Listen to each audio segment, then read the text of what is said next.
Notice, in accordance with new copyright regulations, this episode of Quoth the Raven is intended for ages 16 and up, while some of the content we sometimes feature is kid-friendly. The context of the episode is to address adults and inform them of said content for them to research as consumers in service of their youth. In other words, parents, grandparents, aunts and uncles, teachers, librarians, etc. There is the possibility of adult language on the episode as well. We had TV 16 and up. Welcome to another edition of Quoth the Raven, the Bright Raven, folks. I'm your host, Bright Raven 29, your writer, illustrator, and editorial veteran of comics, science fiction, fantasy, horror, and role-playing games. And it's Monday, May 3rd, 2021, and we're here once again to do our Monday reviews. So let's get into it. We start with Carbon number 4. For $24.95, it's an art book from publisher Flesh Publications by writer-artist Mark Schultz. It's a 56-page art book released late April 2021. I got it like a week and a half ago, maybe a week ago or so. I did a quick opening.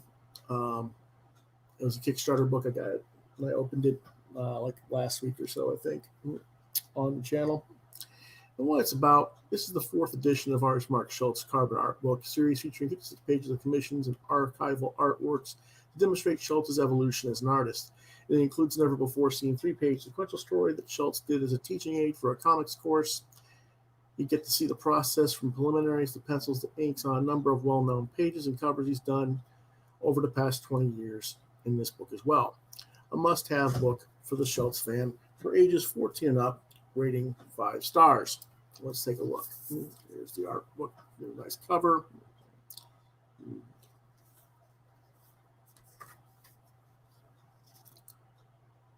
Reduced page there. Nice. This like this. There we go. These are so nice, I didn't want to try and break the spine on it to scan the pages, if you don't mind. I hope you don't mind that. You can see the evolution here of his art style from the 80s to the 90s to 2000s and beyond. There with his main character, one of his main characters, Hannah Dundee.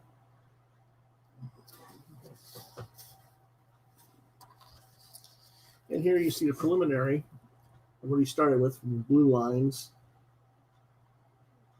to the cover of this actual book. And it goes from blue lines to the actual pencils to the full-blown pencils back to the colored rendition.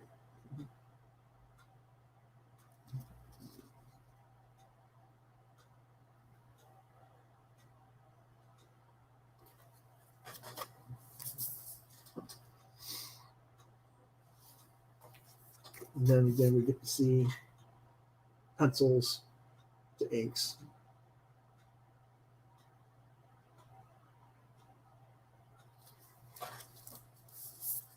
And I'll go further back in the book where you can see some of his more well-known pieces here.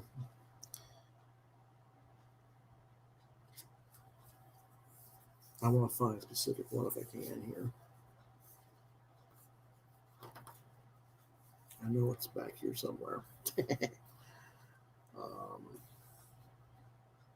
Actually, I think what I'll do is I'll show you some of the breakdowns for that 3-page storyboard that he was talking about for that art class. He shows you what he does for the art drawing and then the final pencils.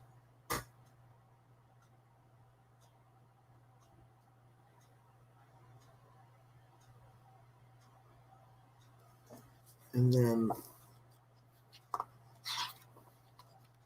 oh, I don't think he does the inks on this one actually, but here's another one that he goes from the rough sketch, designing the War of the Worlds aliens, to the blue line, to the final pencils.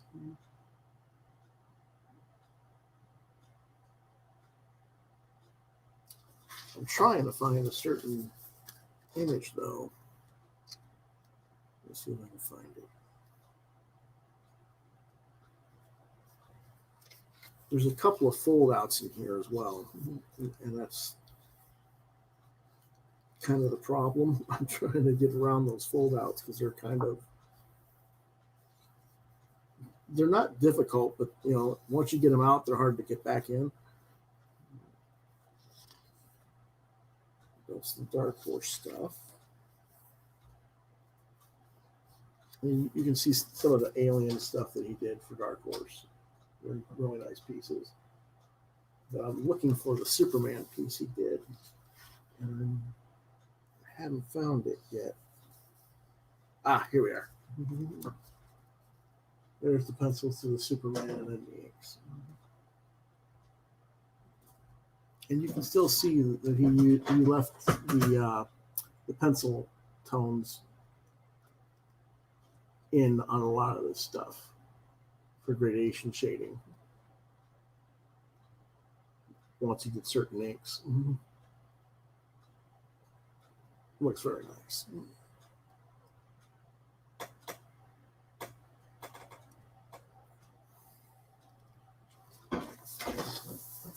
So that's a 5-star book.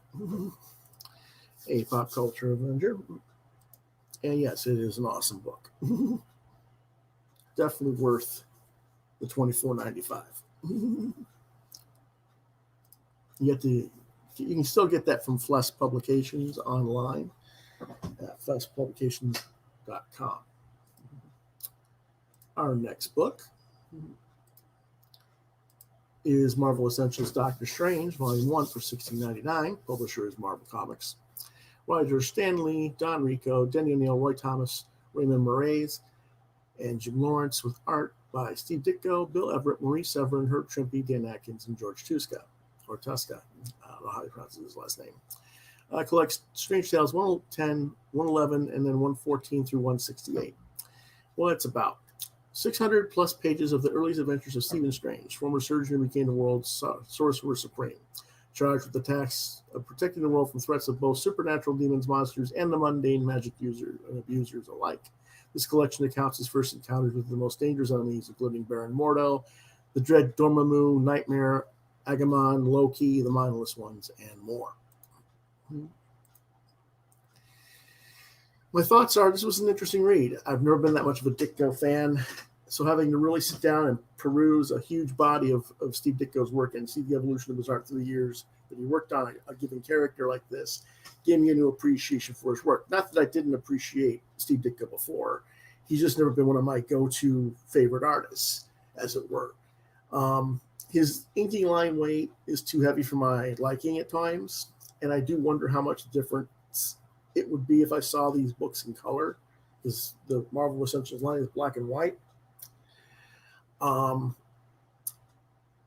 But, it is what it is. Story-wise, it's okay. It's the 1960s. It's Stan Lee. Stan wrote a lot of corny stuff back then, let's face it. But I was moderately entertained by it. The truth is I enjoyed the later stories in the back of the book more, by writers I'd never heard of, writers like Jim Lawrence and Raymond Moraes, more than I did the Stan Lee stuff. And Roy Thomas and Denny O'Neil did some very nice stuff in the back end of the volume as well. Maurice Severin did some nice artwork in the back of the book, and some of the other artists in the back of the book were nice as well. It's recommended for ages 10 and up. They say 9 and up. I say it should be a little bit older, 10 or 11, but I'll go 10. Because, even though it's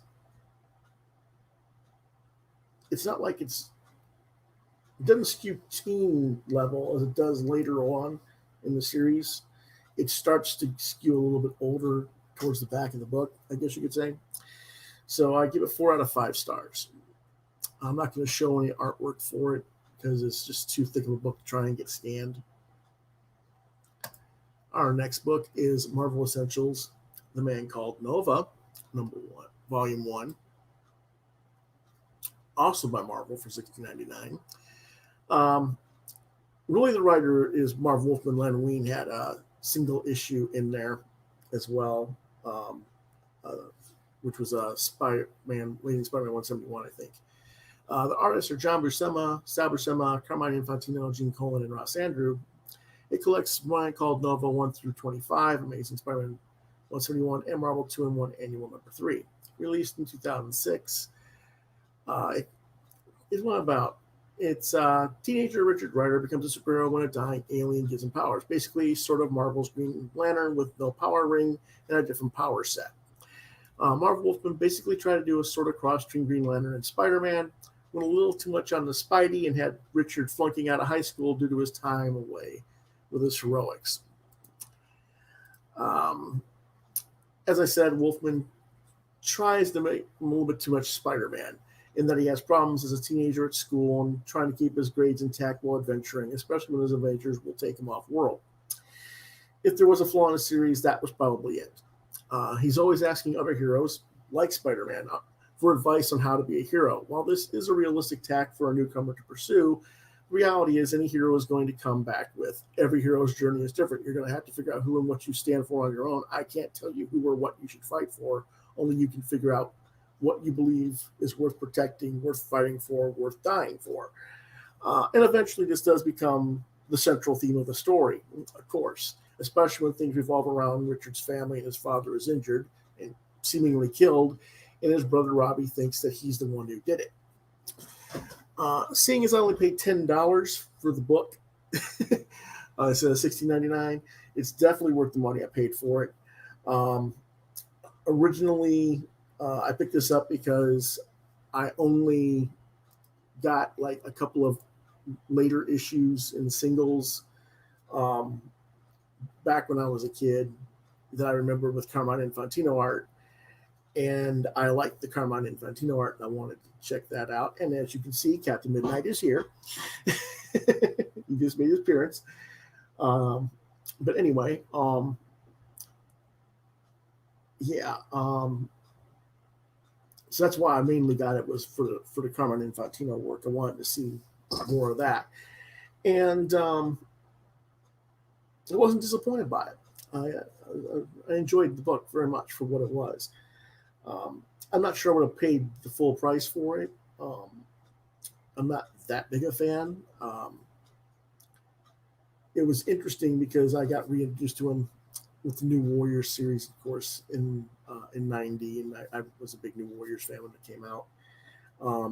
I never did like the way that they kind of made him sort of a teen, and he wasn't really a teen anymore. He was a 20-something, that had to go back to school and everything because he was out and about and doing. But it's kind of a weird thing. But anyway, you want to come up here?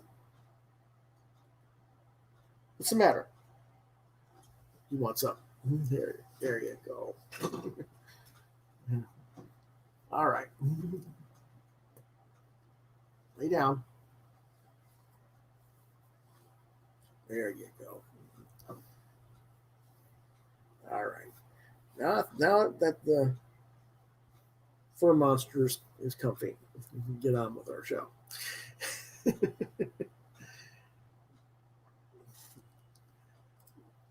Anyway, I gave it 4 out of 5 stars. Let's go on to our next book. And that is Solid State for $29.99 cover price.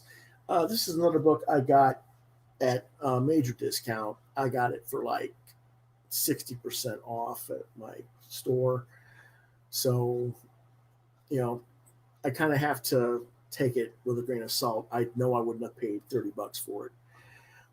It's a hardcover from Image Comics. Writers Jonathan Colton and Matt Fraction with artist Albert Montez. Science Faction, whatever that's supposed to be, that's what they call it. It's a companion piece to Colton's Grammy-nominated album of the same name. It was released originally in November 7th, 2018. I got this months ago. It's been sitting in my to-read pile. It's just something I said, you know what, I got to get this read. What it's about: 2 guys connected by a name and hundreds of years somehow stand at the end of man's beginning and at the beginning of man's end.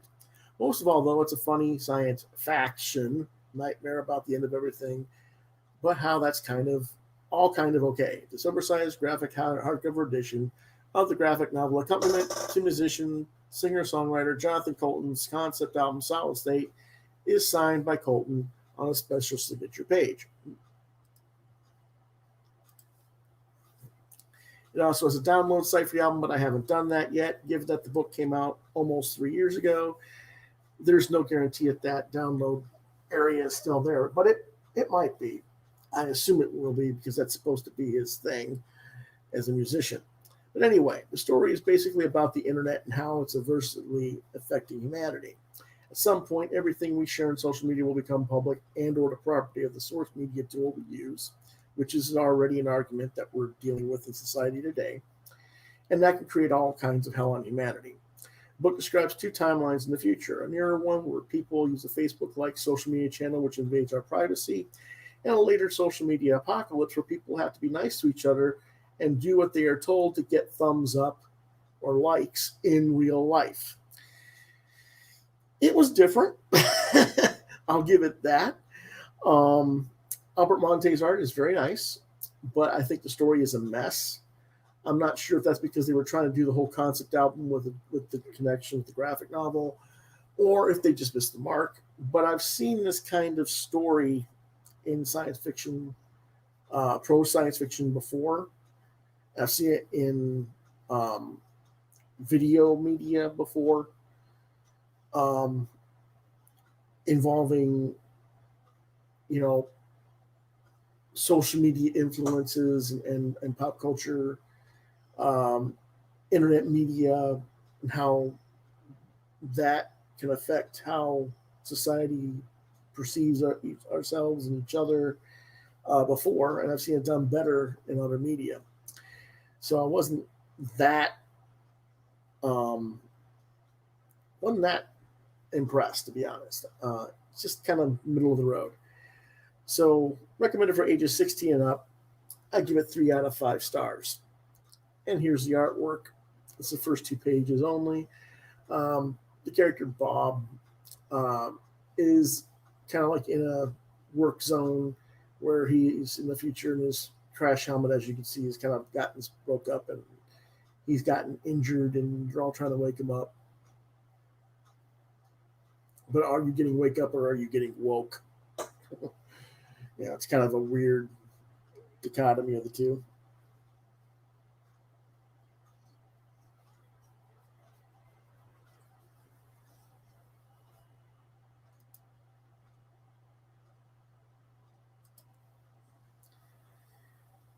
Just a second. I have to get the book out. Move the bottom. It's a pretty big book.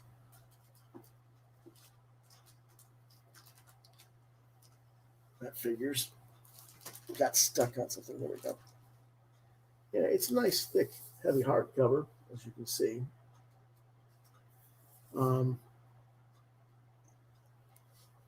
This is a extra signature paper thing that has the link to your website where you go download your music. I'm really, like I said, I'm not really concerned about it.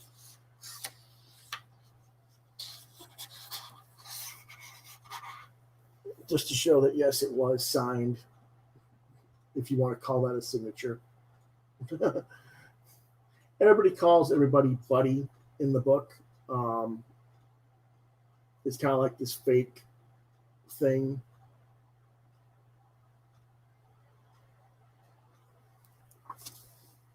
But, it's kind of like, hey, buddy, how you doing? And you don't know who your real friends are and all that stuff. So it's just there. But anyway, it's not bad. But again, I mean, if you can get the trade, because there's a trade volume that's cheaper, or you can get this version at a cheaper rate, it's not, I wouldn't say don't get it at all, but I would not say buy it at full expense by any means. Monster. Pop Culture says, I really like the older Doctor Strange. Believe it or not, I've never read Nova. No big deal there. I mean, I only had read like 3 issues of the series when I was a kid, so it was new reading for me too. It was enjoyable. I don't think you. Yeah, well, yeah. Again, the art is not bad. Like I said, though, it's.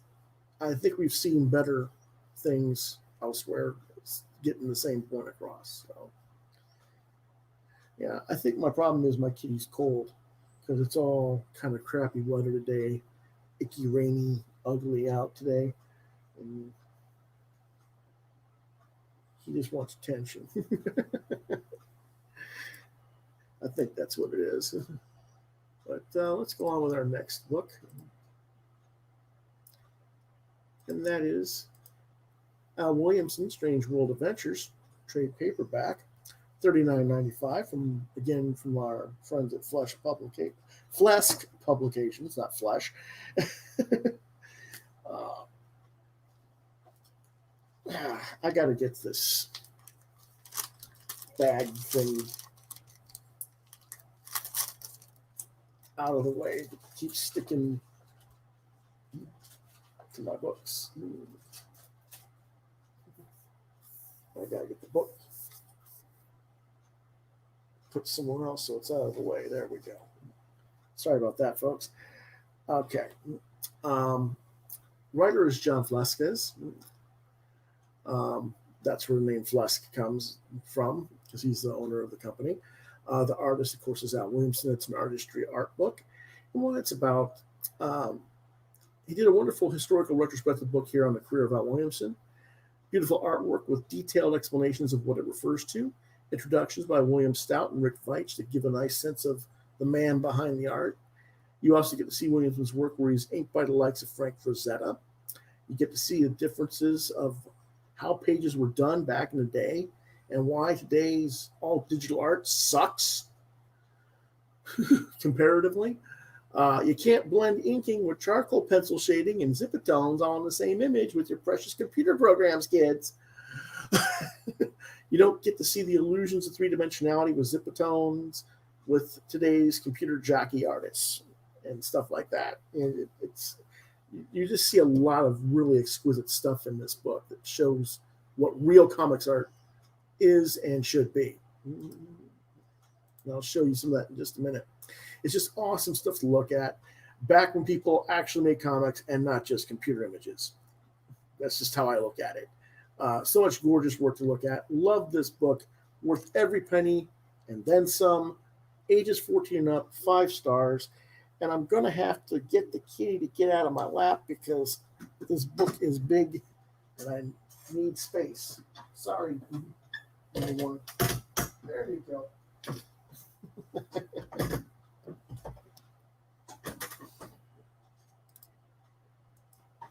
As you can see, it's quite big.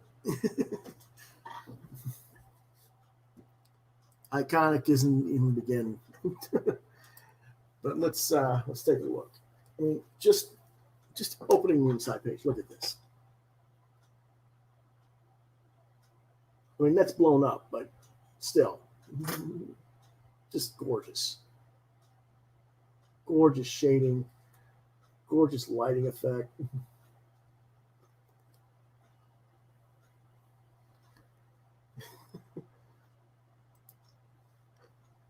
Yes, always.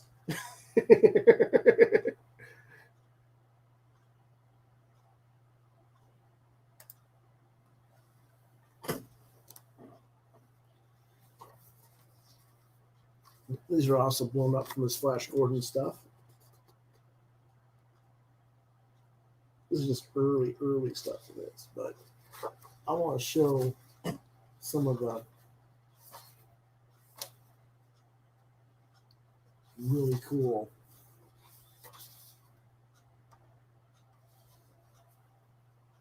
here's a John Wayne strip he did. Look at the light.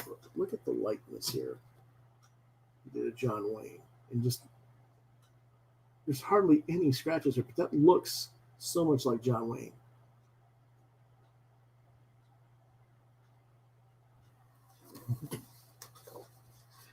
It is $39.95.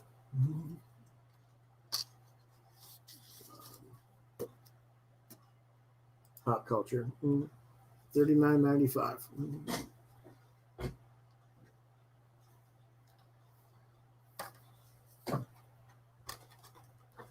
You get to see Frank Frazetta, Captain Comet space pilot. They show you a blow up of the small, not the small, but the panel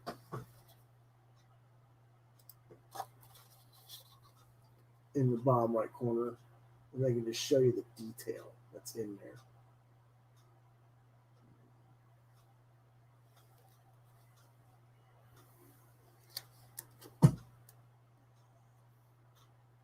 I want to get to here we go. Here's what I really want to show you. It's page spaceborne. I don't know if I can get close enough.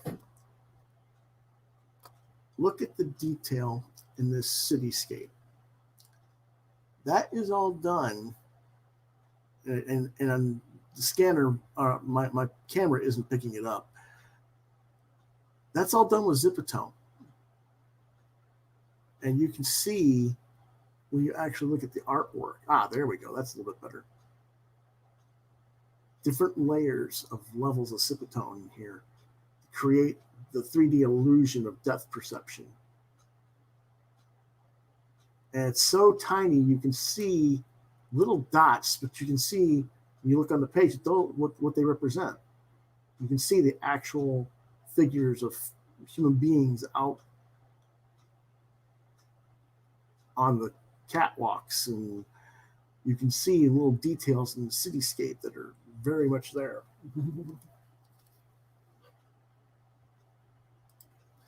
So I might get this now. Yeah, it's definitely worth it.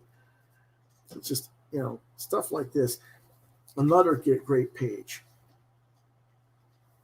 When I'm talking about when you use all the inking and the charcoal shading and the Zipatone, that panel right next to my fingers. You can see the inks, but that's charcoal pencil. Nobody uses charcoal pencils for gradation shading these days. That would all be computer color rendered, and it would be all looking like over rendered, over glossy, over crappy looking, and have multiple light sources that aren't accurate. He's got one light source from outside window light. It's accurate. It's consistent.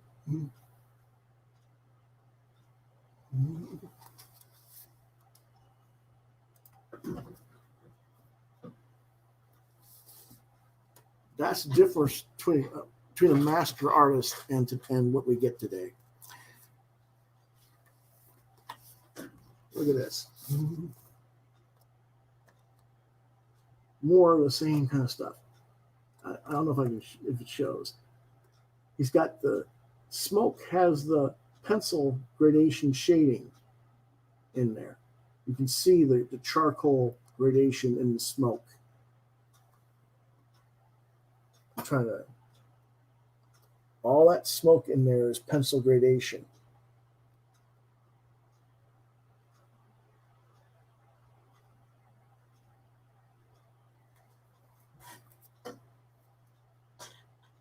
And if it doesn't have pencil gradation, it's watercolored underneath with the pencil gradation. Kind of like what I was trying to do on the mummy. When I was trying to do that pencil thing over the wash, and I was doing that pencil. That's what I was trying to do, is kind of create that effect. I was just doing it too harshly because I'm not that experienced at doing it. But that was the effect I was trying to go for. I just failed miserably. But I knew what I was trying for at least. Yeah, I just got to get more practice at it. Yeah, I can do it. I just have to practice at it. I knew it can be done because I knew Williamson did it.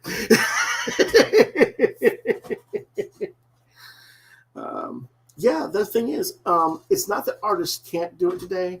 It's that we rely too much on computer technology. And they go too high on doing hyper detailed linear art and then rely on the shading references for the colorists. The colorists, it doesn't blend right. And it looks off all the time. Oh, well, thank you. I appreciate your faith and appreciation of my efforts.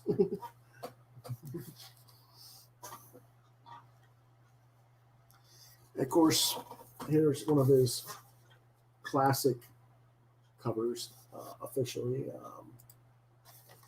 The Weird Fantasy cover, number 21.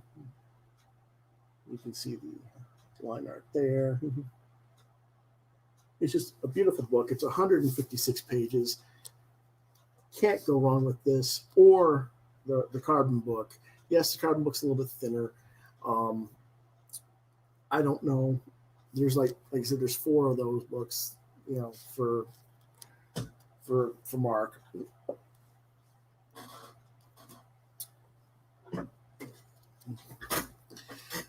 Last but not least,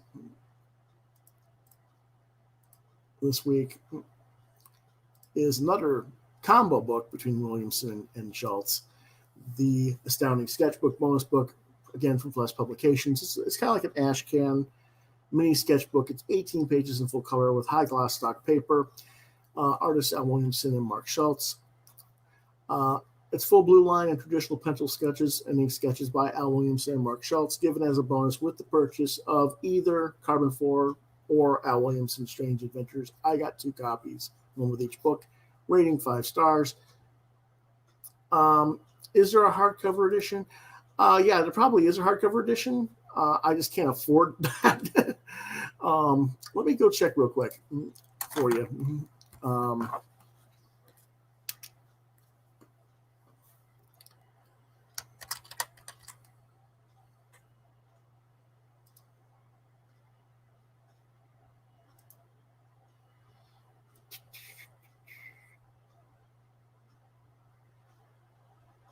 The hardcover is $49.95 on sale for $39.95 right now. So you can actually get the hardcover for the same price I just paid for the softcover.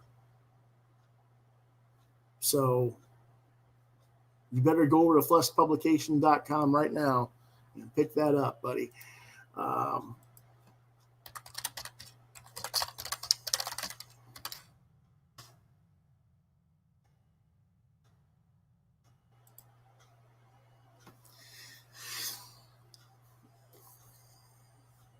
You can get that, and you can get the carbon book, and you can get all kinds of cool stuff over there.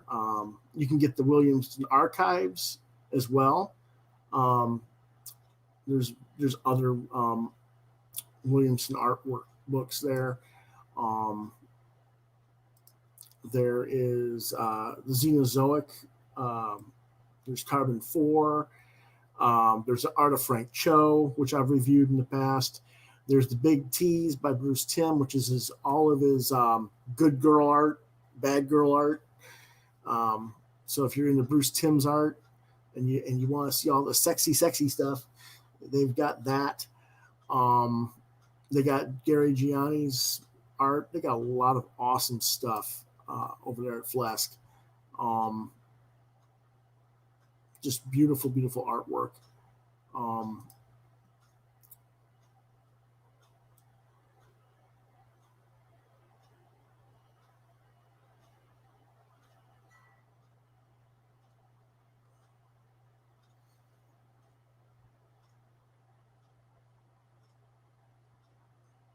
They got like Frank Cho's ballpoint drawings. If you've ever seen Frank Cho's ballpoint drawing sketchbook or any of his sketches where he does everything in ballpoint pen, they got a hardcover or paperback of those kind of sketches from him. They got Terry Dotson's sketchbook. This is the company that does all the Spectrum, the annual art book for that's the best science fiction artists every year.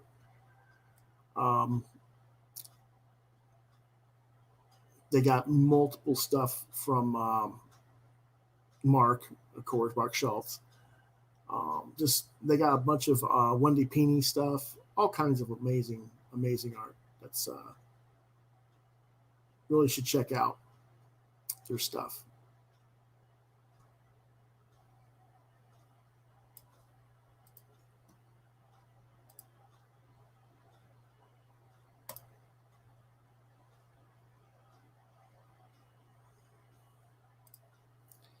And that being said, this is the little ash can. And this is it's got the big blue line of Mark's art and a little dinky little thing of owls in there, but they sort of make up for it with the price guide thing in there. I wish I'd had this full size so I could like blow this up and practice inking it. But this I don't mind like putting into my scanner and blowing it up and practicing inks on. I probably will do that. But this is Williamson stuff, and as you can see, what they did was they actually did scan it and do basically, and so I'll probably do that and for practicing sometime, just to work on Williamson just for fun, practice some more Williamson sketches. Let's see here, just the looseness of it, but yet the body, the line control and the body control of the poses. There's a fluidity to the figure that a lot of artists today, they don't have the fluidity of motion. They don't have everything's like very stiff in their posing. And I'm going to say the truth. Tell you the truth, I'm pretty much the same way. I get pretty stiff in my poses too. That's why I kind of like loving having this kind of stuff, so I can look at it more.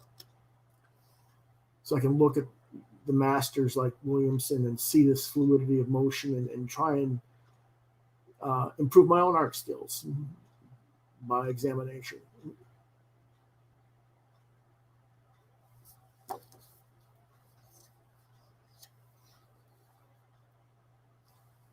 Here's some cool line and weight shadow inking highlights, and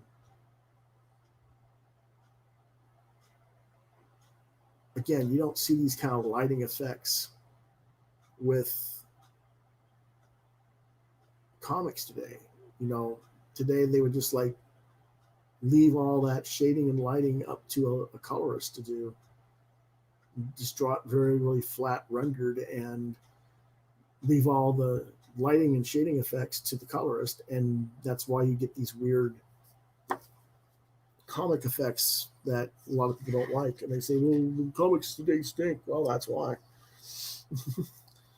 Here's some more of Mark Schultz's blue lines on the right of the screen. Mm-hmm. And of course, it's a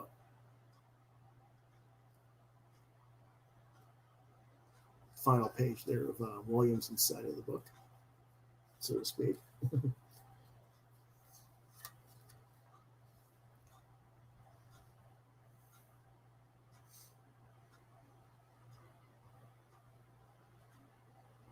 It's getting dark and rainy again over here. It's just, oh, Jesus. I don't know what the heck they're doing. Are they built? I don't know. My neighbors have got something going on that over. I don't know what they're trying to build, but they're trying to build something in the pouring rain. I'll show you just for fun here, if you can see out there. They're giving up. They're getting out of the rain.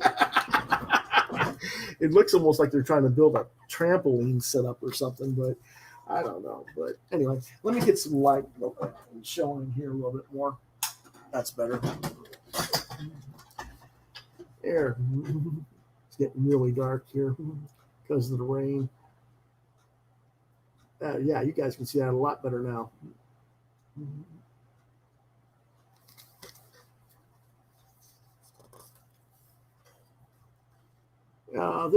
This page over here was in the carbon book as well.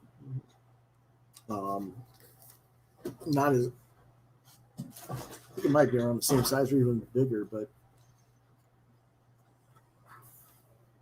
yeah, about the same size. So you get to see this, and you get to see it in blue line here, and then you get to see it inked on the inside page of the carbon book. So there's the blue line on the ash can. and there's the inked version. So that's kind of cool.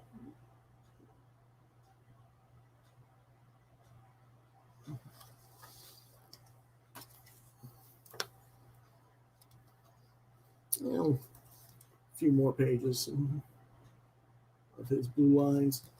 Actually, I really do like having this here because it gives me some stuff to look at. And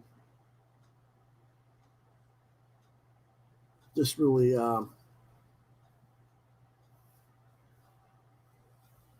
have fun with. And on the back cover is another Al Williamson blue sketch.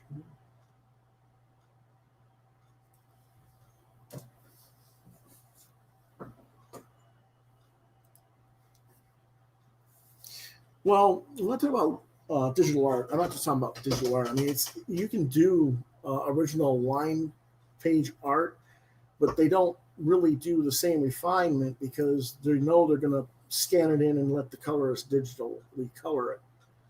So they don't do as much detail in the paperwork either. That's what I was getting at. But yes, there are people who do. Brian Boland works digitally, and you can see it's all there.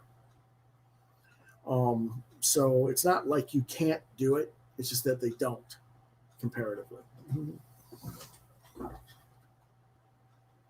There we go. That's better. I want the light, but I don't want the heavy reflection from the light, if you know what I mean. Okay. But yes, that is an issue. It's a topic of great discussion right now because some of the bigger, older names that aren't getting work these days, Jose Delbo, who used to work for Marvel and DC on Wonder Woman for DC, and he worked on, I think he worked on early Transformers stuff in the 80s for Marvel as well. He just sold like what they call an NFT, original digital art, online. It's kind of like that cryptocurrency stuff that they're talking about. And DC and Marvel are trying to block all that now for all artists because I guess what they do is you sell one digital property to one person for whatever the highest bid is or whatever. But I guess to hold the digital key and the server to hold the art and all this stuff takes up all this energy space or whatever. Plus, is it copyright and trademark violation because they own the characters and the artist doesn't and all this other stuff. So it's a big fight right now, and it might change the landscape of what we as artists may or may not be allowed to do in the near future. It might be where we won't be able to do commissions of the Marvel and DC characters very soon.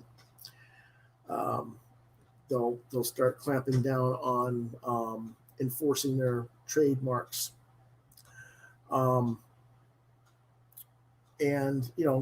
in a way, I'm kind of like, well, that's what you should have been doing in the first place. I'm not that worried about it per se. They're like, well, you won't be able to make prints. And I'm like, yeah, I will. I just won't make prints of your characters. My biggest selling prints are of 2 different dragons, a werewolf, a vampire, a zombie. They're not of Marvel and DC characters. I've got literally stacks and stacks of Marvel, DC, Star Wars, Star Trek stuff that hasn't sold squadoosh. And it's not that they're bad pieces. It's that everybody and their cousin's dog has the same characters. So why is my stuff any different than anybody else's? And I'm not a big name guy per se, so they're going to pick somebody else's work that they know by name. Oh, that person worked on that book. I'm going to pick their art over yours. Or it becomes a choice of whose work is more affordable or whose work they just happen to like the artwork better or whatever. So if I have to go to a show and I'm competing against 100 different artists at a show, I don't sell nothing. So why do Marvel and DC prints and characters if I don't have to? I'd rather do open source, public domain original characters for prints. Marvel and DC really treat their artists well. Well, it is what it is. Neil Adams just did something like that as well. He just put up like a Batman page, I guess, that he did digitally that he's trying to sell one of those type of things. And like I said, I don't know if that's going to be a thing or what. Like I said, that's like the new hotbed of activity and fight right now, legally. What's going to happen? And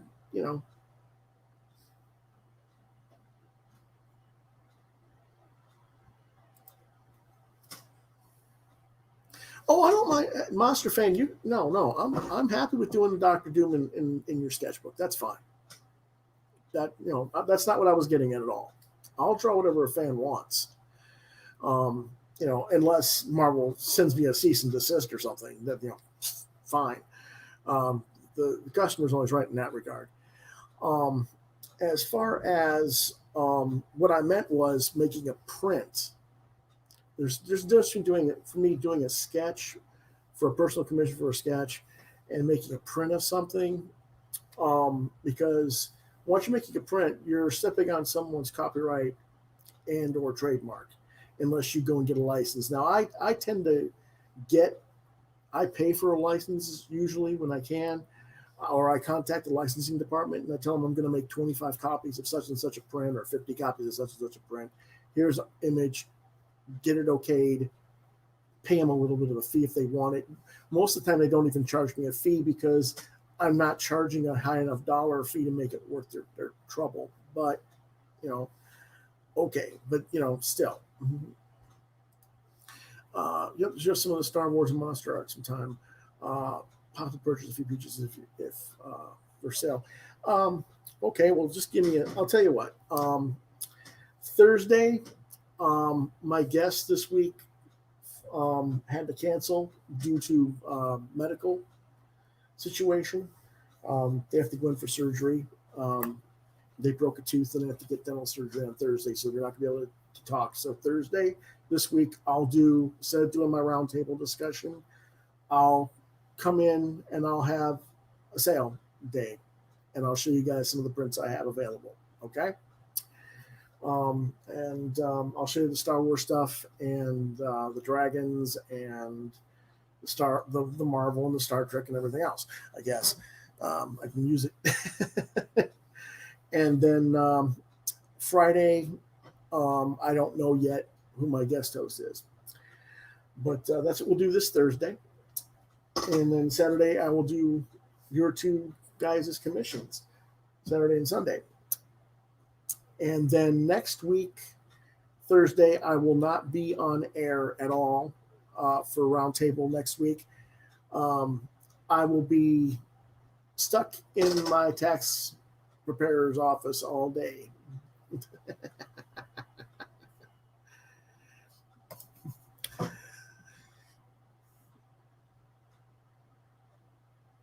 I don't know if Marvel DC realizes how many people are buying independent publishers, Kickstarter, and Negro publishers, or maybe they don't care. They know. It's not that Marvel and DC don't care; it's that Disney and AT&T don't care. You got to remember, they're not the same companies they were 5 years ago. They are now monolithic megacorp. They have been swallowed up by megacorps that are looking at these properties as multi-platform properties. And comics and print publication is a much lower rung division than the film and television part. And that's what their key focus is on. As long as they're making money on the film and television, they don't really care what happens with the books. I mean, if Disney and Marvel or Disney and AT&T could shut down publishing entirely if they want. Mustfin says you're doing the Anime Friday. Um, that's kind of the plan. It depends on how much films I can get watched this week. um, I still have to get my tax paperwork ready for next week. I'm trying. I've got it all put together. Now I've got to like sort it and get it done. Um, it's weird. Last year was because of COVID. I didn't get to do any shows. And when you are a freelance artist and your money is reliant upon all the money you get from sales at conventions or online, you really don't have any income, but you still have to count all of your expenses for the year. And that includes like running this podcast. I have to, like my internet expenses, my, um, all that kind of stuff. You know, I don't want to get into all the itemized details, but I gotta like itemize everything every month of all my expenses and hand that over to my tax preparer, so that he can file it. Because otherwise, and then, you know, at least he doesn't charge me for it, because I don't. What we do is we exchange art for his services. Thank God. But my dad has to pay for his, so that's another thing I got to help with his. Death Note is good. I started watching Mobile. I just started watching Mobile Suit Gundam. Let me see here. Let me go on YouTube real quick.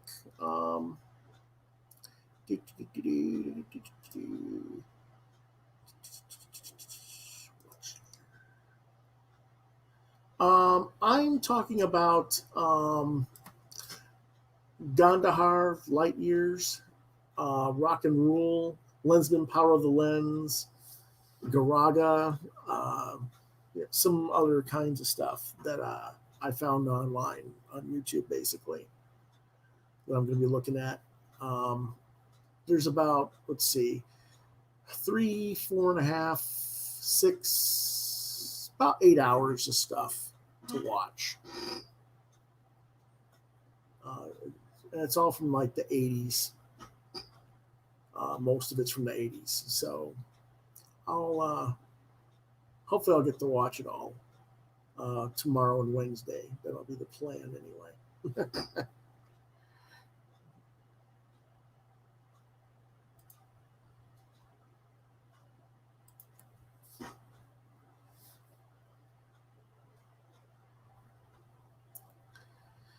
I have watched Lensman before, but I'm going to watch it again because I haven't watched it since I was a kid. So, you're watching science fiction, fantasy, and horror anime that I really don't know how to obtain or what are the best titles. The best thing to do is just go on YouTube and look at what you can find for free. I mean, if it's free, just watch later. Click it, watch later, watch when you can. If you don't like something, turn it off, go to the next one. That's how I look at it, and then if there's something you like and you want in your collection, then you worry about pursuing it and obtaining it for your collection.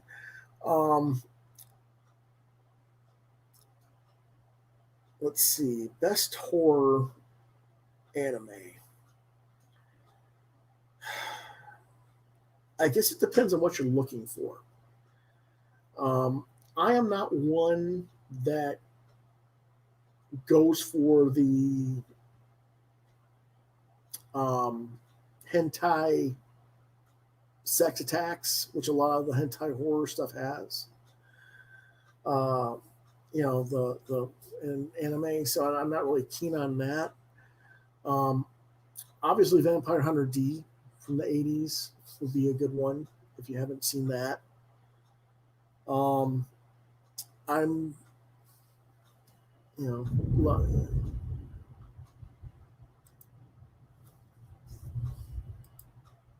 yeah, like pop culture. Vampire Hunter D is the first one that comes to my mind, and I would go with the original from the 80s.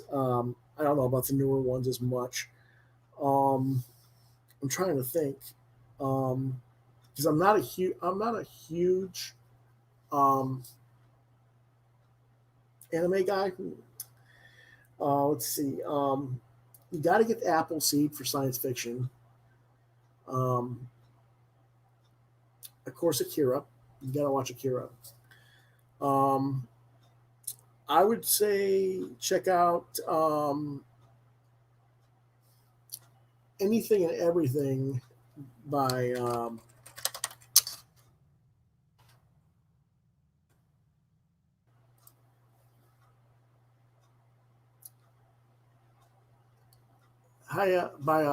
Miyazaki, Hayao Miyazaki. Best known for, well, he's not best known, but if you've heard of Spirited Away from 2001, any of his movies, um, he's got a huge selection of books, of films, and anything of his stuff you should pick up and check out, if you can find it. Um, Spirited Away is kind of I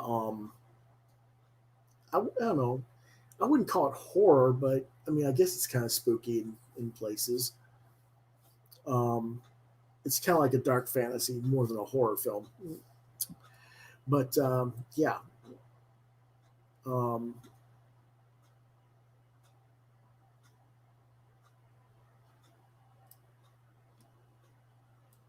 I would go with anything he does. Let's see. Um, yeah, Studio Ghibli titles, basically.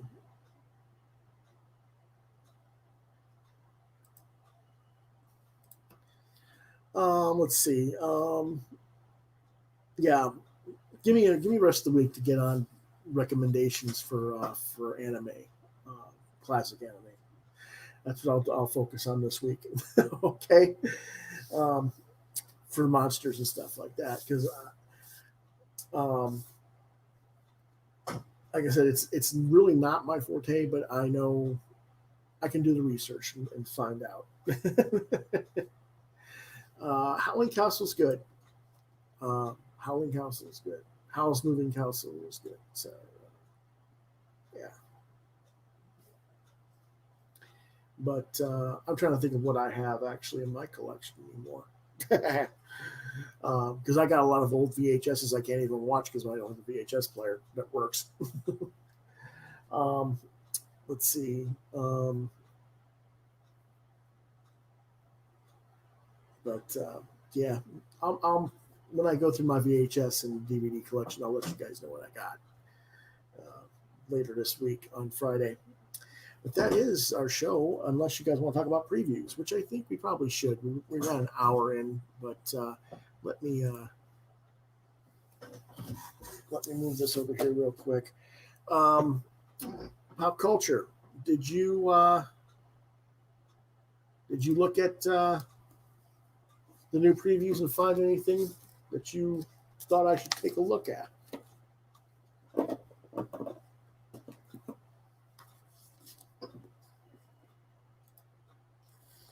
Captain Harlock. Are you talking about anime, or are you talking about the Captain Harlock that's in there? Because there is a new Captain Harlock series in here.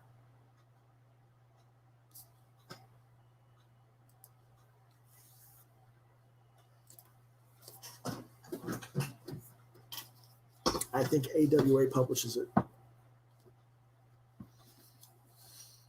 Okay, well, what did you see? Okay, he was talking about the anime. Both actually. Okay. Yeah. Let's see. I think it was AWA. Let me look real quick. I don't remember where I saw it. I just know I saw it.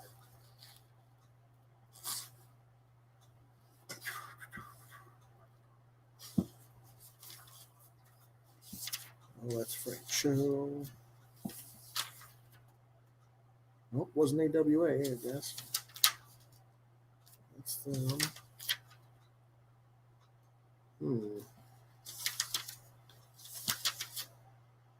I didn't mark it off because I didn't think about it.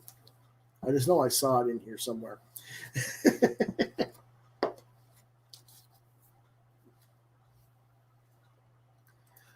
New Godzilla figures are advertised. They might be. I never go back and look at the figurines, to be honest, but I'll look.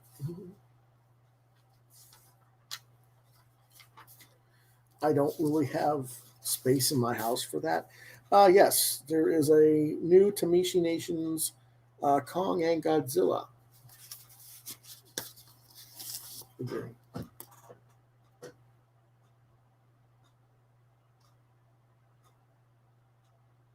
Which I guess would make sense since we just had the movie.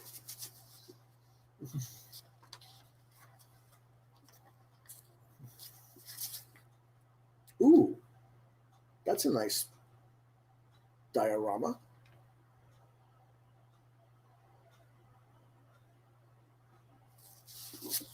I do like the diorama here of a wasp.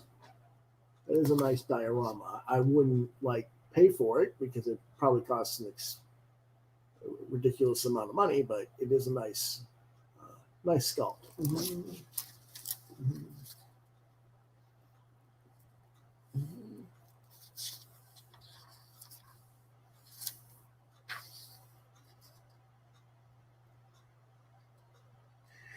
Now, see, this is what kind of gets me.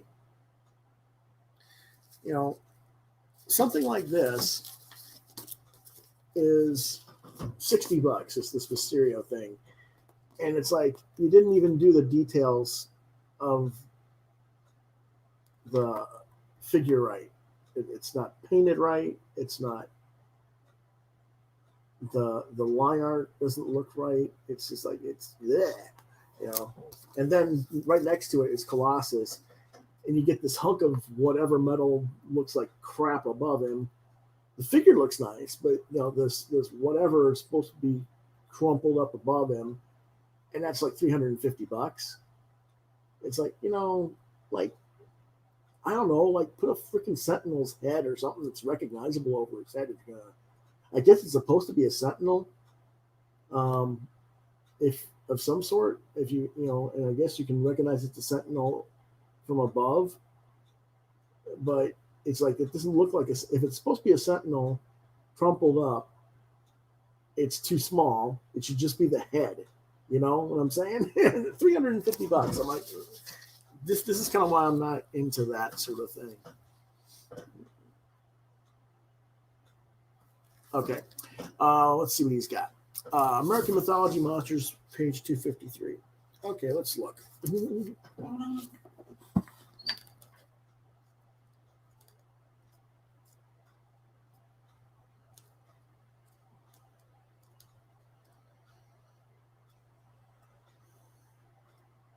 Okay. All right. That's by writers Dan Parsons and Constantine Paradius and Glenn Moan. Artist Dan Parsons, Cyrus Messercia, and Ev Cantata. Mature readers. It's black and white, 32 pages, $3.99. I like the Neil Vokes cover on it. On the left, it looks like a nice classic Neil Vokes cover. Not so keen on the racy cover that's going to have the boob showing clearly. That's why it's got the blackout thing. I don't think they really need to do that.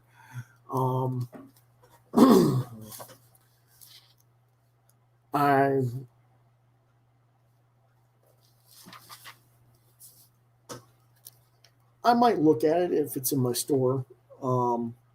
If they have the classic Neil Vokes cover with the classic looking, like Mike Klug art there. But otherwise, really not my thing. What was the other one? Beyond the Breach. Oh, yeah, I saw that on page 234. That's from Aftershock. I was kind of interested in it, but I kind of had to pass because of the writer. I'm not a Ed Brisson fan particularly, but it is an interesting concept. It's about a woman who's kind of like given up on things. Her mom just died, and her boyfriend's cheating on her with her sister, and so she's like, why should I even bother being around? And so she's like going off on a road trip on her own, and she comes across an orphan boy and has to protect him from, monsters in the woods or whatever. And it's kind of interesting. The artwork looks nice, but and here we go again. I mean, the guy's art is nice and detailed, and you can see the details there, but look at the coloring. It's so blah that you're losing a lot of the line weight and depth perception of these monsters. And it's not like the art is there. You can see the line weight is there if you look at this page. I mean, it's hard for you to tell from the camera work, but it is there. It needs to be a little bit, I mean, I understand why they're doing it dark, but they need to make it a little bit brighter.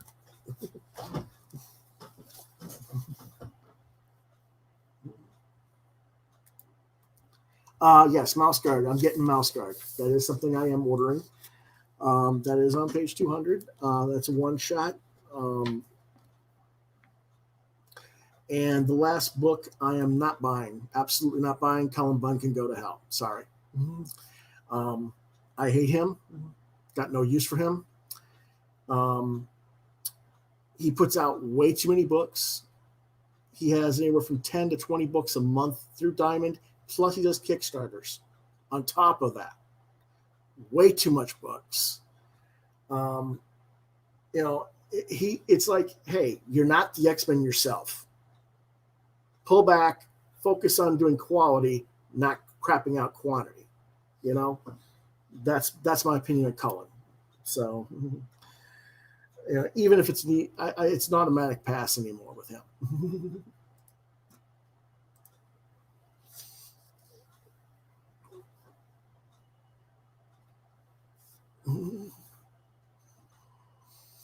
Everything in DC and Marvel today are in drab browns and yellows.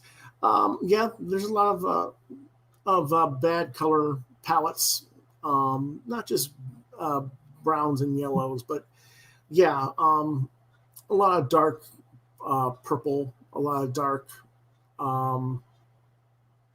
rustic colors. Yeah, I was not aware of that. Yeah, I understand that.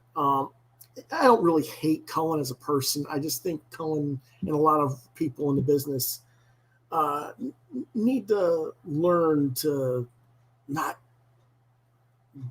push that much content on the market. It's the same thing as there's too. We talk about there's too many Batman books or too many X books or too many Hellboy products from Magnola or whatever. It's you're a brand, and even if it's different content that aren't related to one another, even the most diehard fan of you as a creator will get sick of seeing you if there's too much of you, or they can't afford to buy all of you. They will start to resent you, and that's where and he passed that for me, because I used to buy a lot of his stuff, but he went way beyond acceptability for me, unfortunately.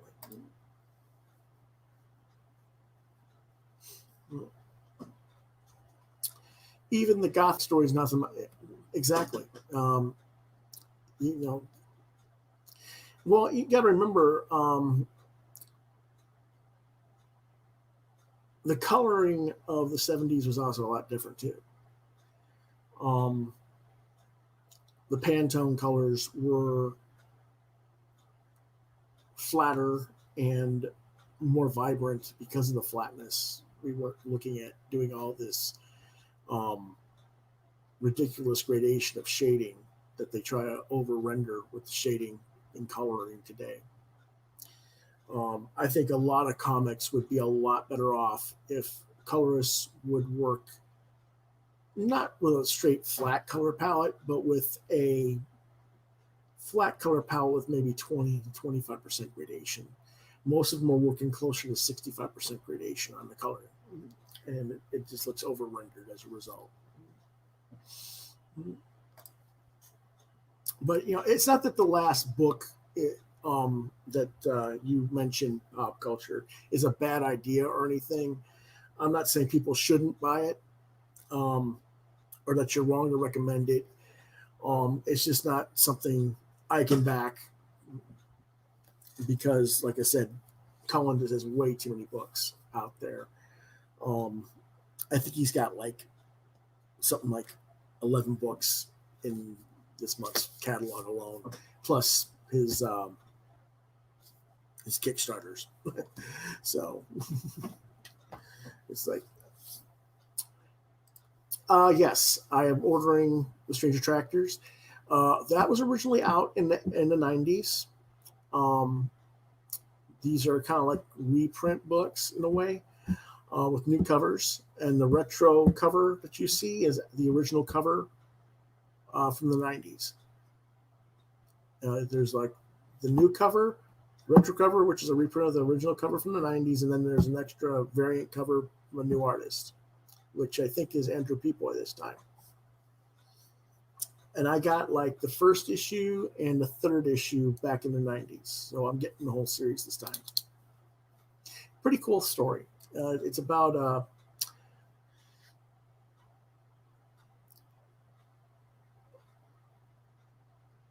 I guess you could say it's about a space librarian who goes on a venture.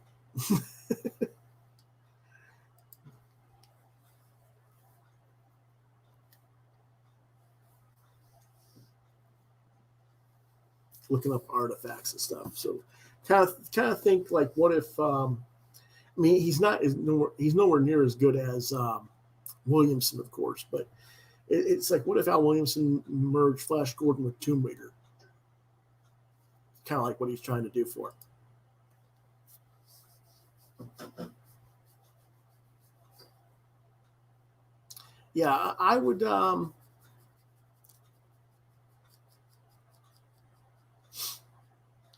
check with your comic shop and see if you can get the first two issues. It's Alive has a weird track record.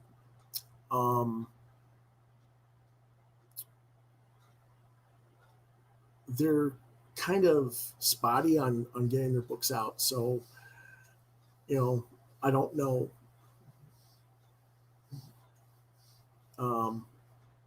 But we can,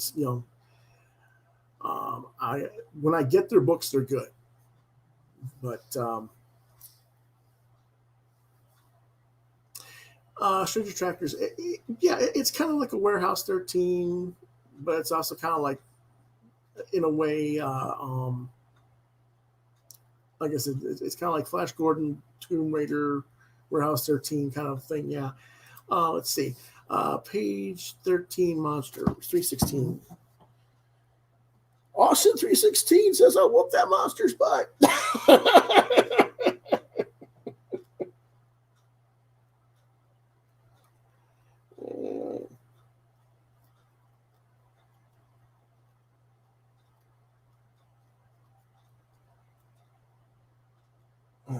$316. Monsterverse Titanthology. From Legendary Comics. Okay. I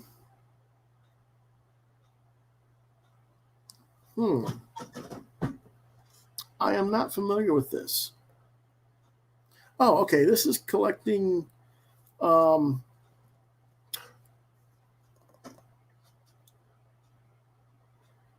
two previously released graphic novels, 2017 Skull Island, The Birth of Kong, and 2019's Godzilla Aftershock in one volume. So if you've already got those, I wouldn't suggest getting them again unless you want them together as one.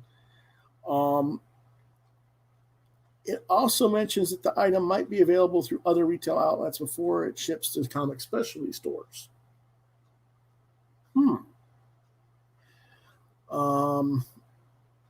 That's interesting. You know what I would do? I would, I would go online and see what the availability on those two graphic novels are first, and see if those are available online at an affordable price that's cheaper than this collection. And if they are, get them that way first. That's what I would say. That's what I would suggest.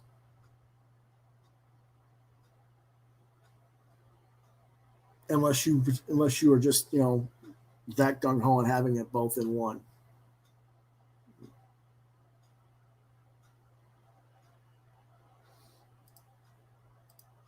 Well, Amazon carries a lot of things, but that doesn't necessarily mean that you're going to get it before the comic shops do. There's a lot of weird things with Amazon. Amazon gets some weird things like that. Well, my picks from were on the last time I talked, but let's see. Here's my actual order catalog and what I ordered. We'll go through it. From Image, I ordered Deep Beyond number 6, Jules Verne Lighthouse number 4, and Shadecraft number 5. From Dark Horse, I ordered Norse Mythology Volume 2, number 2, Beasts of Burden Occupied Territory number 4, Grendel Devil's Odyssey number 8 of 8, and Primordial trade paperback. Let me look at that. Let me show you that one real quick. Dark Horse. That's a cool one.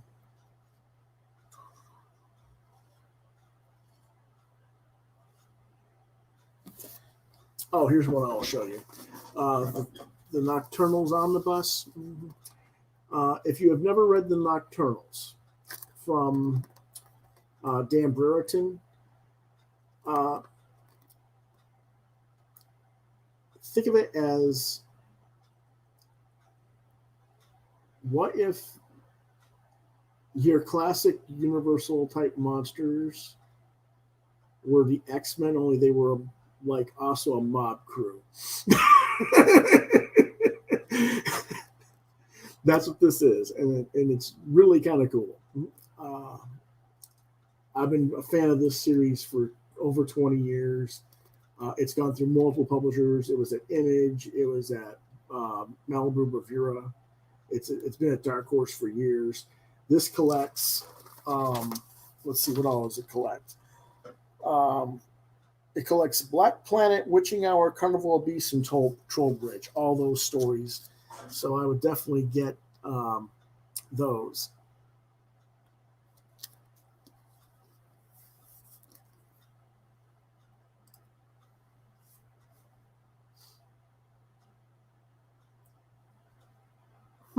Interesting.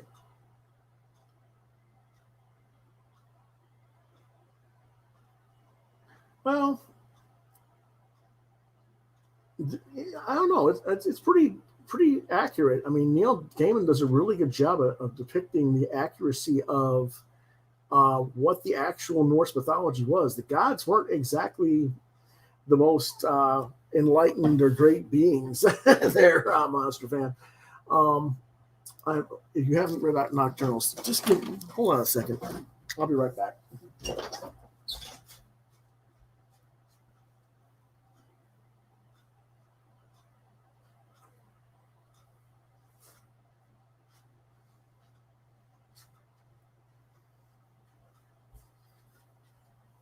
This isn't an actual story, but this is the art, one of their art books for Nocturnals. It's called Legend. And I'll show you some of Dan's art.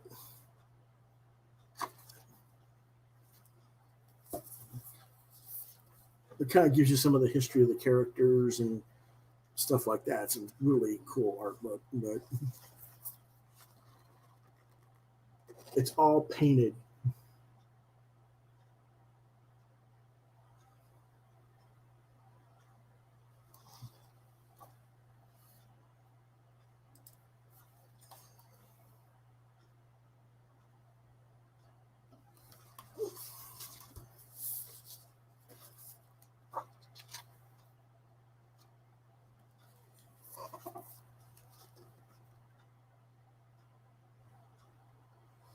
And it often comes from the girl's perspective, Halloween Girl, which is like Doc Midnight's daughter, and that little Halloween pumpkin bucket she carries has all these little monster toys in there and stuff. And they all have like little powers that she uses. It's like, and she always gets herself in trouble, and the other ones have to get her out of it.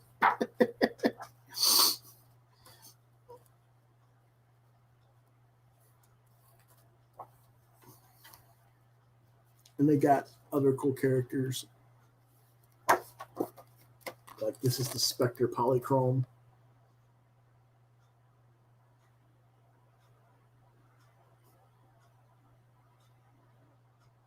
That's really cool storyline. I would recommend that. The Gun Witch, which is a silent 2-gun revenant with who kills other monsters. Like I said, you just saw Polychrome. So it's Doc Horror, not Doc Midnight. Sorry about that. So just a really bunch of cool characters. So I recommend that one if you can get that. That's $30 for 360 pages of story. Certainly worth it, and it's 8 by 12. So let's see where was that book I was looking for?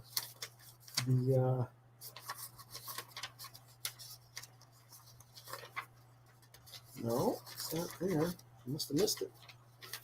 Where did I miss it? Primordial. There we go.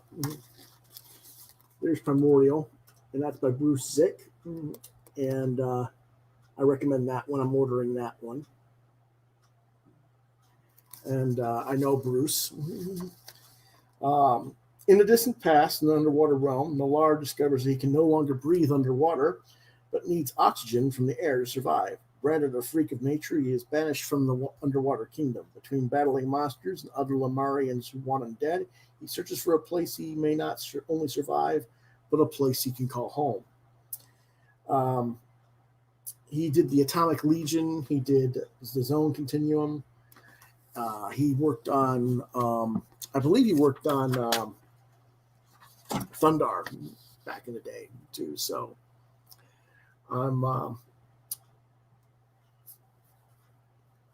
that's something else I'm going to be getting, like I said. So I'll be getting that from him. Let's see. Nothing there. IDW, Bermuda #1. That's the new Nick Bradshaw book. If you like Art Adams, you know it's the same kind of thing. Nick Bradshaw is basically a knockoff of Art Adams, but it's kind of like Lost World type stuff going on there. Dinosaurs and cool things there. So I'm going to check that out. Let me see. What page is that? That's page 132. Yeah.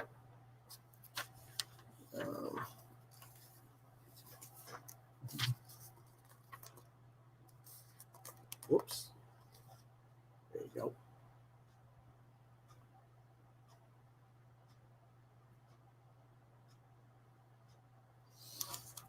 And I know I'm going to enjoy it because it is. I do enjoy Nick Bradshaw's art. So unless John Layman writes a really crappy story, which I don't think he will, so should be okay. Canto #3, Lionhearted. Anybody who's watching my show knows how much I enjoy Canto, so that's a recommendation. You know how much I enjoy Usagi Ojimbo, so the 2 Usagi books are, of course, checked off. Let's see. Going through all the Marvel. Nothing from Marvel. Sorry. Of course, we talked about Mouse Guard. Getting that book on page 200. Octavia Butler's Parable of the Sower. That's on page 227. It's in a comic book graphic novel adaptation of the novel from the science fiction author Octavia Butler. I mentioned her as science fiction novelists, writers that I thought were top of the best there. So go ahead and if you don't want to hard read the novel,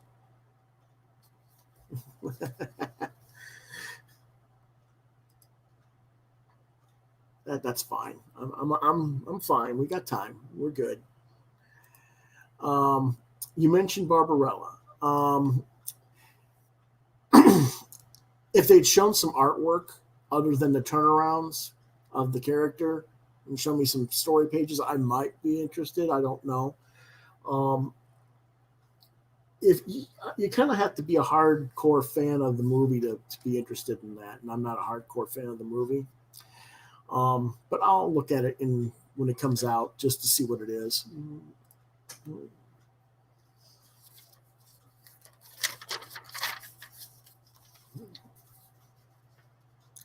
Aftershock. Let's see. We got Girls of Dimension 13, which we've talked about before on the show. Out of Body, number 2. I also ordered number 1. That's written by Peter Milligan. Should be pretty good. I'm looking forward to seeing that. There's a new book called Clans of Bolari, which comes right after. That's the book right after Beyond the Breach that Pop Culture mentioned that we looked at. So that's the book right after that in the previews. I'm getting that one. Let's see. Octavia Butler, yes, she was a very big name in Amazing Stories back in the 1970s. Very big author, very hugely successful science fiction author. Very important African American author in general in American fiction.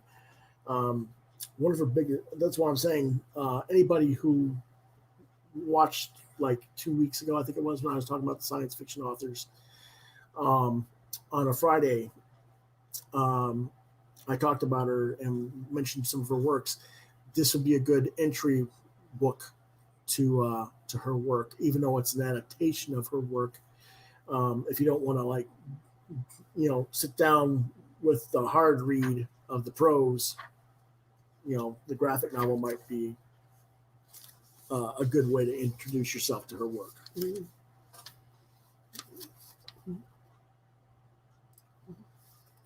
So I'm going to get that and do a review of that for the show and see what I think of it. And do a compare and contrast. And if I think it's not that good of a book, I'll let you guys know. But let's see, Cinebook, page 283. I'm getting returned Aldebaran, volume 3. Pardon me, volume 3, number 3. That's a 48-page series from the UK. I get a lot of stuff from Cinebook. You'll find I did those Distant Worlds I reviewed a while back. So let's see what else. Epicenter Comics on page 296. Tex Magnificent Outlaw hardcover for $29.99. That is the Western, classic Western Italian comic. Let's see.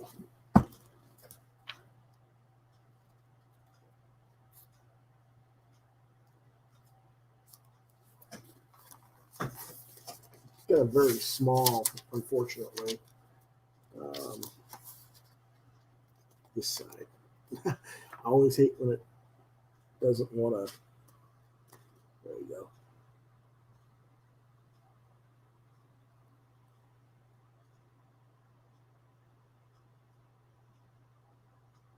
But that's like the classic Italian version of that, reprinted or collected.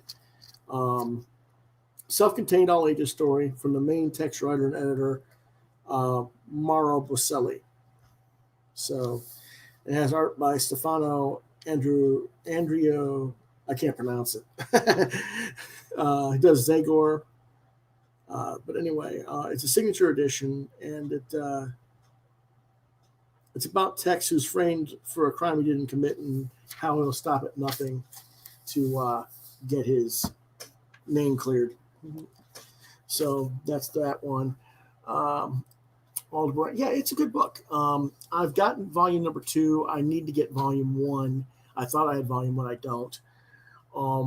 I have to check and see if Diamond carries it. They probably won't. I'll probably have to order it from London and get it shipped to me overseas and pay a pretty penny. But that's what I had to do with the book. I had to buy like $200 bucks of stuff from Cinebook because Diamond doesn't carry it. It's like, why do you keep offering it as offered again if you don't have it in stock? You know, that's Diamond for you. But anyway, 275. What is 275 here?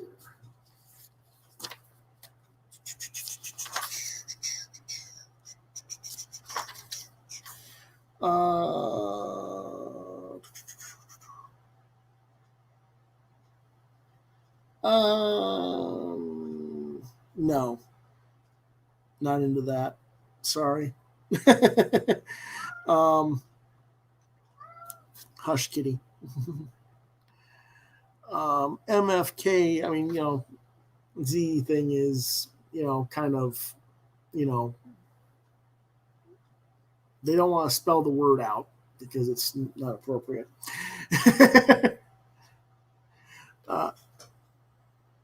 Excuse me for just a minute.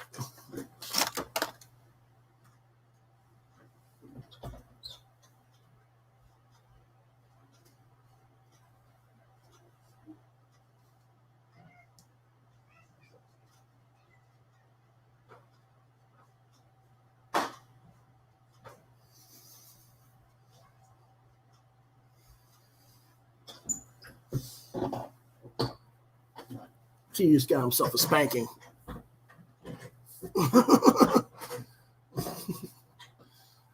I don't like getting clawed.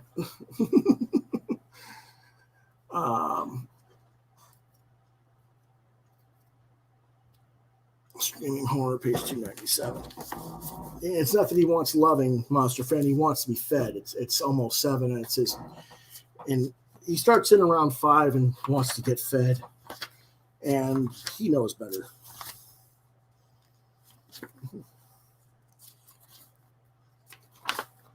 Plus, I'm not the only one in the house.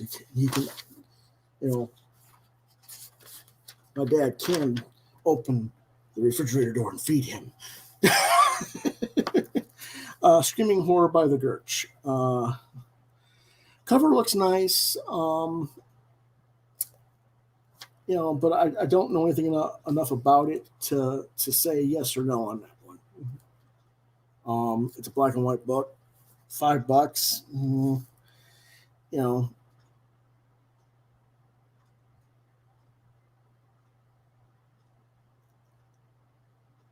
yeah, I don't know. I'm not saying yay or nay on that one because I really don't know.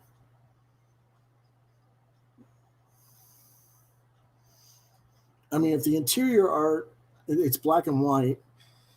If the interior art looks anything close to what the cover art looks, it should be a good book, but I don't know.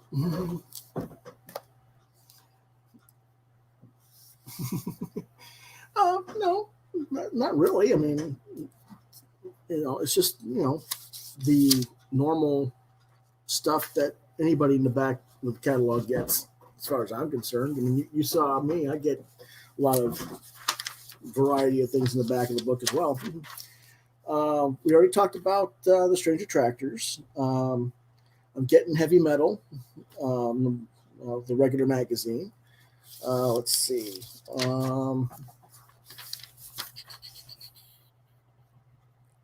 What am I getting here? Stake number 5 from Scout. I've already reviewed Stake 1 and 2, so you know what I think about that book. Let's see. Azimuth. Is that what it is? Yeah, Azimuth. From Titan Comics. That's page 364.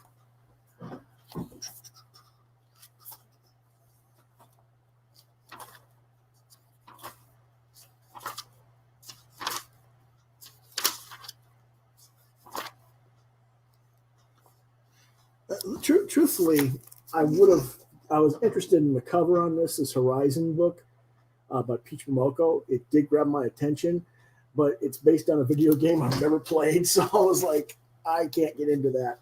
But if you're familiar with the video game, I can't. I have to say, yeah, get that, but I can't get into stuff that's based on video games and things like that too much anymore. Anyway, Azimuth hardcover. This is written by the guy who does Valerian, or one of the writers who does Valerian, and it's kind of like a weird adult version of sorts of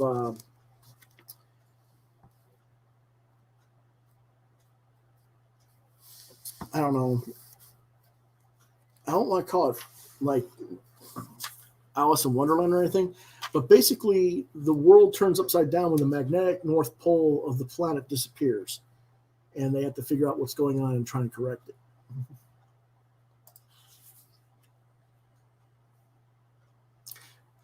Yeah, that'll work. Next month we can do that at the end of the month. That'd be great. Sounds like a plan.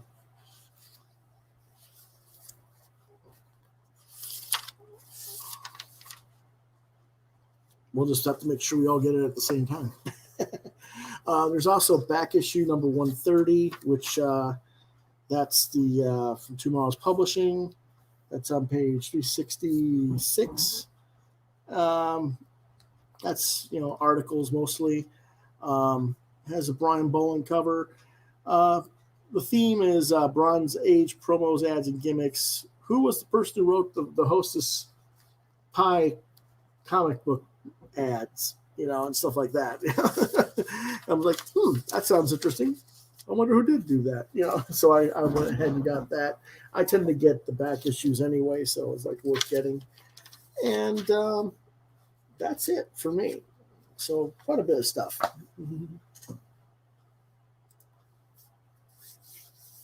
Yep. So as you can see, we do get we do a lot of reading around and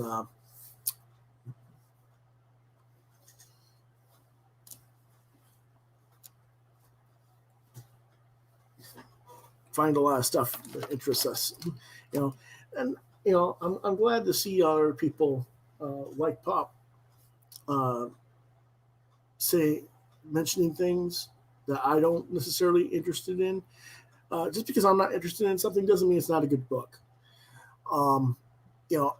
It's the same thing on my Wednesday shows. Let me know what you bought, because I want you to tell me what you got, because sometimes I miss stuff, and sometimes it's just good to know what other people are reading. Because I can't afford everything, even if I wanted to buy everything. and sometimes there's just things I'm not interested in, and that might be of interest to other viewers. So it's always good to mention that stuff.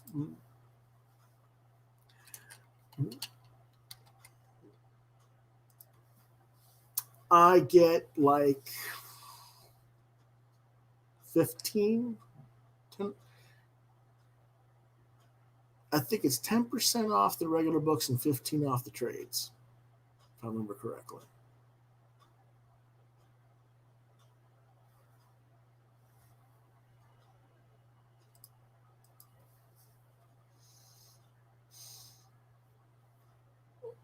That's what I get for a discount.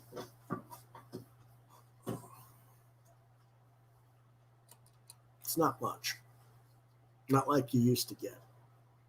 There was a time where I used to get like 30% off, but you got to remember, comics were inexpensive, and you actually got something. I can remember. I can't blame retailers today for not giving discounts. They're not making the profit margins when shipping and handling is literally 8 times higher than it was you know, 5 years ago for them. And they're going with multiple distributors now where they didn't always have to do that as much as they do now. And you know, I mean, they should have been doing it anyway. We'll have that argument another time, but yeah, it's just it is, whatever, but it is what it is, you know. But back in the '90s, when I bought all the Marvel, when I bought all the DC, and I spent like, geez, like $1,800, $1,900 a month when comics were $1.50 a book to $2.50 a book. Yeah, I got 35-40% discounts on everything just because of how much I bought, for one thing, that was part of it, I'm sure. And plus, they didn't have to spend so much on getting their stuff, and they got a better price margin for what they were spending, and making more profit per unit. A bunch of new Spawn from last month. Okay. I haven't bought Spawn in forever.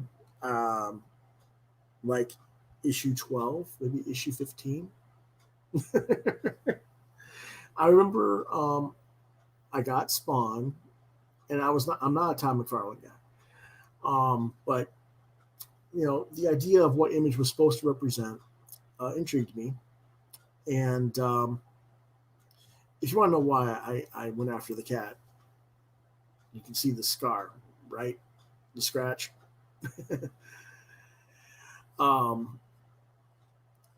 Anyway,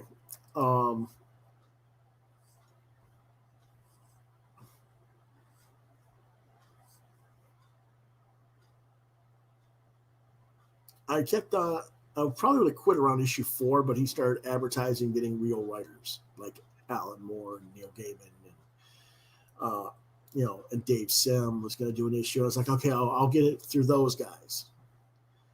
And then he had like one or two other people that he had to do some other stuff for him. And I was like, okay, I'll read it through that. And so I read it like through the first year. And I think that my I'm gonna put some spray on it and cover it, don't worry.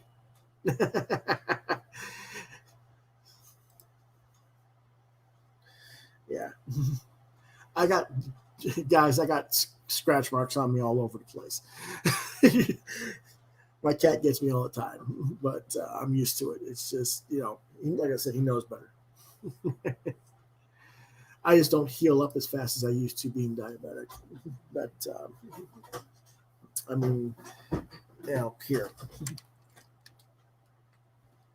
You can see I got claw marks all over my legs.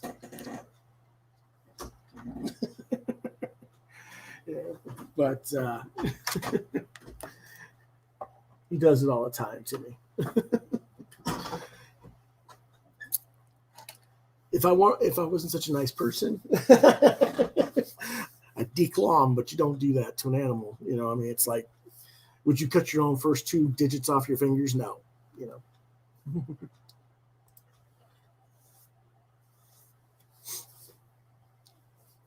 Well, that's fine. I mean, I made my money off my copies. I sold mine, geez, way back when. Like I said, I've only got one issue copy of Spawn left. That's the Dave Sim issue that I kept because I had Dave draw on it and sign it. But I made, geez, probably a good $600 to $800 off of those books back when I sold them, and that was relatively fresh, at the time. They were still, new, because I flipped them probably 3 or 4 years after I got them, like that. And of course, they weren't sealed and flattened CCG 9.9 crap, thing. I don't do that with my books, so they didn't get the same kind of value as some of those books would these days. But I think that's silly stuff. But that's me. Declawing should be illegal. Yeah, I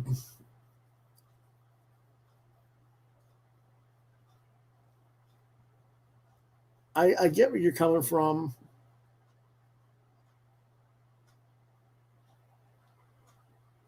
I just wish there was a way to the main reason he got me is I just didn't trim his nails down far enough lately. Usually I keep them trimmed down so that they're not that sharp. So if you keep your pet's claws trimmed properly, they don't get you that bad. But anyway, it's after 7, folks, and it's time I go ahead and the Spawn animated series. I remember seeing a few episodes of it. It seemed okay. I would probably recommend the Max before I recommend Spawn, as far as the animated series. But that's just me. Both of them were stalwart quality animated series of their era, though. But I would recommend Max over Spawn.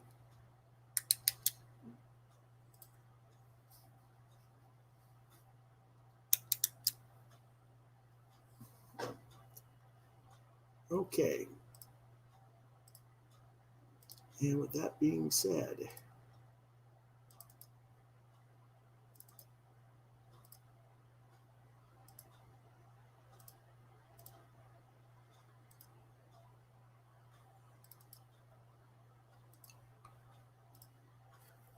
you can get Wingman, the Art of Lewis Bright Raven, Volume 1 from me, Lewis Bright Raven. It's my art and historical textbook on me. It's 48 pages, black and white, and it's 48 pages. And here it is. As talks about my high school years doing comic strips and editing Friends Comics, later co-founding Amateur Press Alliance Group, and my early years in comics industry in the 90s, inking process pieces, lost projects, and projects still to come, with over 50 original images of original artwork dating back to the 1980s.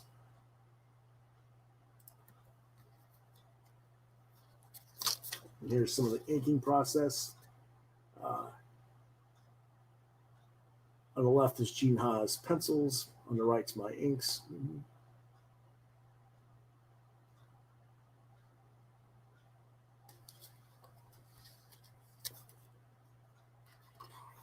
I just opened it to the middle. There's a Gollum from me.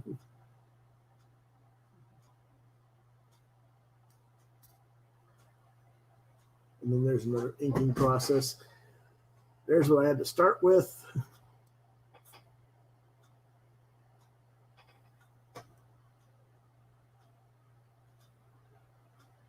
And do a side-by-side comparison. You can see all the detail I added.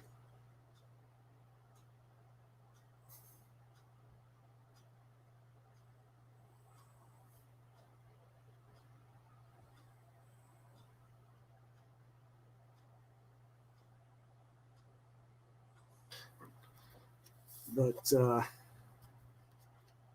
yeah, and then there's another piece in here, inks over. Oh shoot, what's his name? Yuko K. Smith. That's Techstar and, or no, was it Tech? Yeah, Tech 6 and Equistar. And then that's before the projects page. So you can buy that for $10 or $15 for the sketch in it.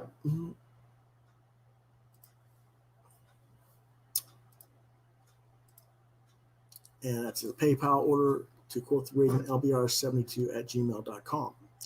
And on Thursday, we'll talk more about this, and we'll also show art pieces I'll have for sale. And any sketch orders for this art book will be drawn live on Quoth the Raven if you want.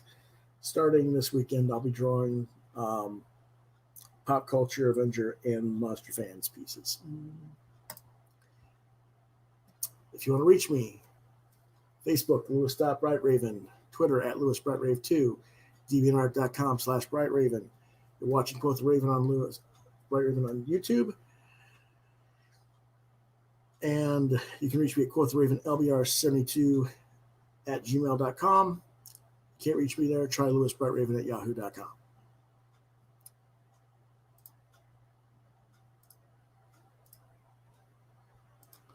I will see you guys Wednesday. Most likely. Mondays is news and comics reviews. Wednesdays is what did you get this week. Thursday night, usually do roundtable talk. My guest this week had emergency dental surgery coming up, so I'm going to do a sale night. Friday we'll talk about anime movies, depending on what all I get to see this week. Saturday live draw, like I said, I'm going to be working on those sketch commissions and Wingman for Pop Culture Avenger and Monster Fan. So that's it for tonight. See you guys on Wednesday.